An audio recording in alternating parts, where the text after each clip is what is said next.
ഒരു സിനിമാ കഥയാണ് പറയാൻ പോകുന്നത്. തമിഴിലെ സൂപ്പർ നായിക നയൻതാര അഭിനയിക്കുന്ന അന്നപൂരണി എന്ന സിനിമ ഹിന്ദുത്വ ശക്തികളുടെ ഭീഷണി മൂലം നെറ്റ്ഫ്ലിക്സിൽ നിന്ന് കഴിഞ്ഞ ദിവസം നീക്കം ചെയ്തു. സൂപ്പർ സെൻസർ ബോർഡായി ചമഞ്ഞ് സിനിമകളെ പൂർണ്ണമായോ ഭാഗികമായോ വിലക്കുന്നതും നടന്മാരുടെയും സിനിമകളുടെ ശില്പികളെയും കടന്നാക്രമിക്കുന്നതും സംഘപരിവാറിൻ്റെ പതിവ് രീതിയാണ്. ഈ സിനിമ ഹിന്ദുക്കളുടെ വിശ്വാസം ഹനിക്കുന്നു എന്ന പരാതിയിൽ മഹാരാഷ്ട്രയിലെ താനെ അടക്കം വിവിധ സ്ഥലങ്ങളിൽ നയൻതാര അടക്കം 5 പേർക്കെതിരെ കേസെടുത്തിട്ടുണ്ട്. അയോധ്യയിൽ 4 നൂറ്റാണ്ടിലേറെ പഴക്കമുള്ള ബാബരി പള്ളി 1992 ഡിസംബർ 6 പൊളിച്ചെടുത്ത് നിർമ്മിച്ച ശ്രീരാമക്ഷേത്രത്തിൽ പ്രാണപ്രതിഷ്ഠ നടക്കുന്നതിന് ദിവസങ്ങൾക്ക് മുമ്പാണ് അന്നപൂർണയ്ക്കെതിരെയുള്ള സംഘപരിവാർ നീക്കമെന്നത് ശ്രദ്ധിക്കണം. മാംസാഹാരം, പ്രത്യേകിച്ച് മാട്ടിറച്ചി കഴിക്കുന്നതിൻ്റെയും സൂക്ഷിക്കുന്നതിൻ്റെയും പേരിൽ യുപിയിലും ഹരിയാനയിലും ഡൽഹിയിലുമൊക്കെ ന്യൂനപക്ഷ വിഭാഗക്കാരെ കൊല്ലുകയും ആക്രമിക്കുകയും ഒക്കെ ചെയ്ത അതേ സംഘപരിവാറാണ് ഒരു ബ്രാഹ്മണ പുരോഹിതൻ്റെ മകൾ എല്ലാ വിഭവങ്ങളും പാചകം ചെയ്യുന്ന മികച്ച ഒരു ഷെഫാവാൻ നടക്കുന്ന ശ്രമങ്ങൾ ഇതിവൃത്തമായ സിനിമയ്ക്ക് വിലക്കേർപ്പെടുത്തിയത്. ബ്രാഹ്മണ പുരോഹിതൻ്റെ മകൾ മാംസാഹാരം പാകം ചെയ്യുന്ന രംഗങ്ങൾ ഹിന്ദു വികാരം വ്രണപ്പെടുത്തി എന്നതാണ് സംഘപരിവാർ പറയുന്ന കാരണം. അത് പറഞ്ഞാണ് നെറ്റ്ഫ്ലിക്സിനെ ഭീഷണിപ്പെടുത്തിയത്. BJP നിയന്ത്രണത്തിലുള്ള സെൻസർ ബോർഡ് അംഗീകാരം നൽകിയ ഒരു സിനിമയ്ക്കാണ് സംഘപരിവാറിൻ്റെ സൂപ്പർ സെൻസറിങ്. സാംസ്കാരിക ലോകത്തെ ഒരു ചെറിയ വിമത ശബ്ദം പോലും സഹിക്കാൻ കഴിയാത്ത വിധം അസഹിഷ്ണുക്കളായിരിക്കുന്നു ഇന്ത്യയിലെ ഭരണകക്ഷിയുടെ അനുയായികൾ. ബ്രാഹ്മണ പുരോഹിതർ സസ്യാഹാരികളാണെന്ന് സംഘപരിവാർ ശഠിക്കുമ്പോൾ ബംഗാളി ബ്രാഹ്മണർ മാംസഭുക്കുകളാണെന്ന സത്യം നാം മറക്കുകയാണ്. രാജ്യത്തെ ജനസംഖ്യയിൽ സസ്യാഹാരികളുടെ എണ്ണം തുലം കുറവാണെന്ന വസ്തുതയും നമ്മൾ മറക്കുന്നു. കൂടുപോലെ മുളച്ചു വന്നുന്ന ഏതെങ്കിലും സംഘടനകളിൽ ഒന്നിൻ്റെ വിരട്ടലിന് വഴങ്ങുന്ന തരത്തിലേക്ക് അന്താരാഷ്ട്ര OTT പ്ലാറ്റ്ഫോമുകൾ അധപ്പതിച്ചത് അപകടകരമായ ഒരു പ്രവണതയാണ്. പ്രാചീന ഇന്ത്യൻ ജനത സസ്യഭുക്കുകളായിരുന്നു എന്ന് സ്ഥാപിക്കാനുള്ള ശ്രമത്തിൻ്റെ ഭാഗമാണിത്. ശുദ്ധ സസ്യഭക്ഷണം മഹനീയമാണെന്ന ഒരു കൽപ്പിത ചരിത്രം നിർമ്മിക്കുന്നതിന് പിന്നിൽ സംഘപരിവാർ ശ്രമിക്കുന്നത് പുതിയ ഒരു ചരിത്ര നിർമ്മിതിയാണ്. പക്ഷേ ചരിത്ര വസ്തുതകളും പുരാണ ഇതിഹാസങ്ങളും പരിശോധിക്കുമ്പോൾ ആ വാദം അങ്ങേയറ്റം ദുർബലമാവുന്നത് കാണാം. മാംസഭക്ഷണം പാശ്ചാത്യ സംസ്കാരത്തിൻ്റെ ഭാഗമാണെന്നും അത് ഭാരതീയമല്ലെന്നും വാദിക്കുന്നവർക്ക് വാത്മീകി രാമായണത്തിൽ മറുപടിയുണ്ട്. പ്രാചീന ഇന്ത്യയിലെ ജനങ്ങളുടെ ഭക്ഷണശീലങ്ങളിൽ മാംസാഹാരം ഉൾപ്പെട്ടിരുന്നുവെന്നും അതിന് വലിയ പ്രാധാന്യമുണ്ടായിരുന്നുവെന്നും സംഘാലിയെയും ദ്വിജേന്ദ്രനാരായണൻ ഝായും അടക്കമുള്ള ചരിത്രകാരന്മാർ വേദോപനിഷത്തുക്കളെ അടിസ്ഥാനമാക്കി അവരുടെ പുസ്തകങ്ങളിൽ പറയുന്നുണ്ട്.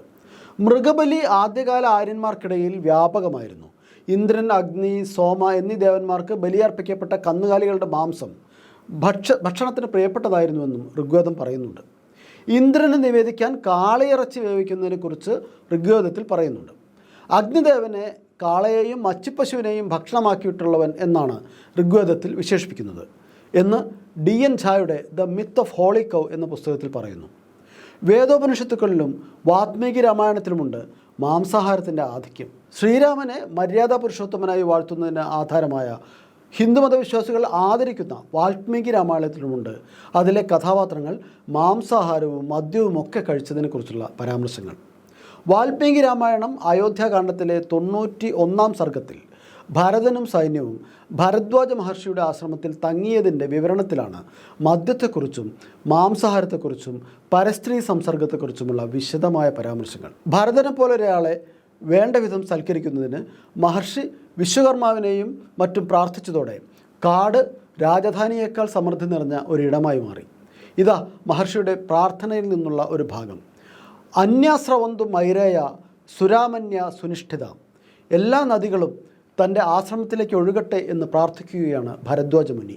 അവയിലൂടെ സ്വര, മൈരേയം തുടങ്ങിയ മദ്യങ്ങൾ ഒഴുകട്ടെ എന്നും പ്രാർത്ഥിക്കുന്നു. വിചിത്രാണി ച മാല്യാനി പാദവ പ്രച്യുതാനി ച സുരദീന ച പേയാനി മാംസാനി വിവിധാനി ച എന്നീ വരികളുടെ അർത്ഥം വിചിത്രമാല്യങ്ങളും സുരാദി പാനീയങ്ങളും പലതരം മാംസങ്ങളും പാദവങ്ങൾ പൊഴിക്കട്ടെ എന്നാണ്. യാതിർഗ്രഹിത പുരുഷ സോന്മാദ ഏവ ലക്ഷ്യത്തെ. എന്തിന് ചില മരങ്ങളും വള്ളികളും കൂടി സ്ത്രീരൂപമെടുത്തു. ശിംശബ മാലതീജം ബോയാശ്ചന്യ കാനനെ ലതാഹ മാലതി മല്ലികാജാതിർ യശ്ചാന്യ കാനനെ ലതാഹ പ്രമദാ വിഗ്രഹം കൃത്യ ഭരദ്രാശ്രമേ അവതൻ.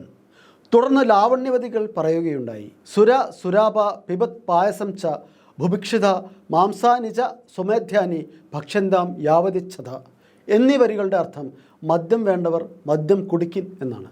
വിശക്കുന്നവൻ പായസം കഴിക്കും, ശുദ്ധമായ മാംസങ്ങൾ ആർക്കെത്ര വേണമോ അത്രയും തിന്നുവിൻ എന്നാണ്.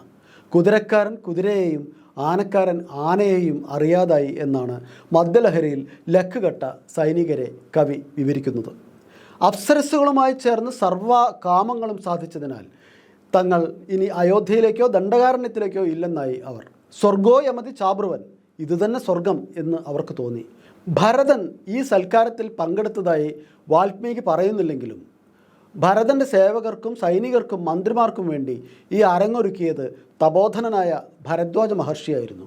അതിഥി സൽക്കാര പ്രിയത്തെ പിന്തുണച്ചത് വിശ്വകർമാവിനെ പോലുള്ള ദേവകളും. ഭരതൻ്റെ എന്ന പോലെ രാമൻ്റെയും അനുചരരാകേണ്ടി വന്നവരാണ് ആ സൽക്കാരം ഏറ്റുവാങ്ങിയത്. സംസ്കൃതം വിട്ട് മലയാളത്തിലേക്ക് വന്നാലോ?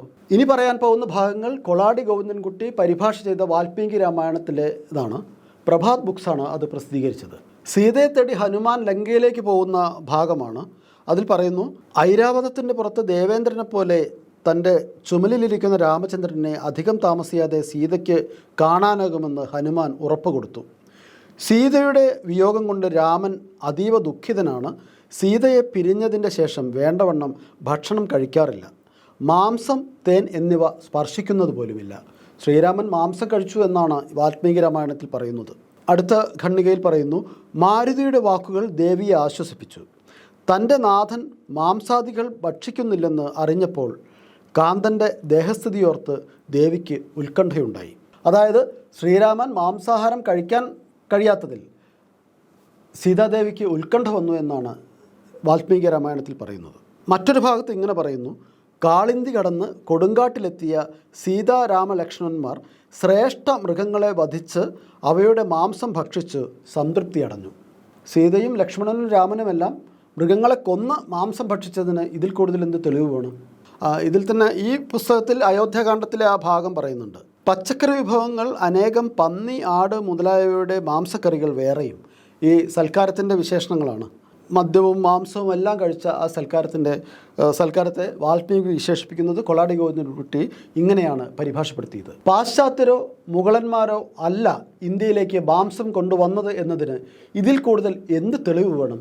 സസ്യാഹാരികൾ ഇന്ത്യയിൽ ചെറു ന്യൂനപക്ഷമാണെങ്കിലും അവരെ നയിക്കുന്ന രാഷ്ട്രീയ പ്രത്യയശാസ്ത്രത്തിന് ഇന്ത്യൻ സമൂഹത്തിൽ കൈവരുന്ന മേൽക്കൈയാണ് അന്നപൂരണി പോലുള്ള സിനിമയ്ക്ക് മേൽ ഹിന്ദുത്വ തീവ്രവാദി സംഘടനകൾക്ക് സൂപ്പർ സെൻസർ കളിക്കാൻ പ്രേരണയാവുന്നത്.